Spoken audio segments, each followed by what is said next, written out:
another video. So we are continuing the conversation about relationships because it is super important, like I mentioned in the last video, that we are more intentional about doing relationships better, especially since, you know, like I mentioned in the last video, the world is starting to get back into a sense of normalcy, but we don't want to return to how things were. We want to do things better, and we want to make sure that we are making the most of the time that we have with the people that we love and the people that are connected to us, because it's super important for us to lean into that. What I want to talk about today is this concept of no new friends. Now, depending on how old you are, you may or may not have heard that term being tossed around maybe like 5 to 7 years ago, and there was even a song at one point about it, but it's really just this mantra or this mindset that says, I don't need any new people in my life.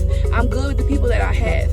On the surface, that doesn't seem like a bad thing, but if we dig into the statement a little bit more, it's basically saying, I don't need any more new people in my life because I don't trust them, or because I don't want to go through the process of trying to learn another person again, or because the last new person that I let into my life hurt me, so no new friends. Now, granted, that's not everyone's experience, but most times when people are saying no new friends, they're saying it from a place of pain and from a place of fear, because they don't want to get hurt again, and they probably haven't healed from the last experience that they've had.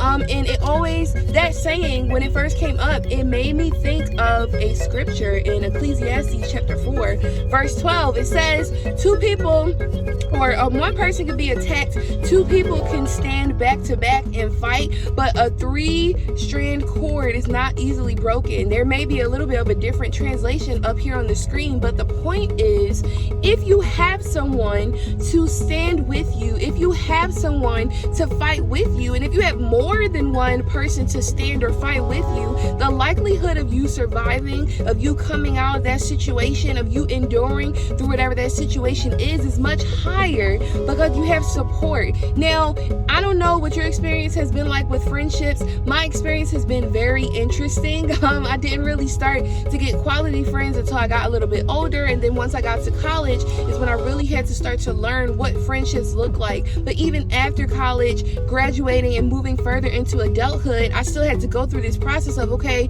I am becoming this woman that I have never known before. I'm experiencing things that I've never experienced before, and now I don't see my friends as often as I used to. I don't get to spend hours at a time talking to them or hanging out with them. So what does it look like to cultivate friendships in older adulthood? And in particular, what does it look like when I'm trying to build a friendship with more than one person? You can be friends with a single individual, or you could be friends with a group of people. I always find that being in a trio of friends is always the most interesting. But going back to this scripture and just connecting it to what my point is, we cannot be so intent on not allowing new people into our life that we sign ourselves up for a life of loneliness, or for a life of doing things alone, because that is not going to produce the same amount of strength, the same amount of safety, and eventually the same amount of growth that would be produced if you were connected to other people. So yes, you have to realize that in connecting to others, you're signing yourself up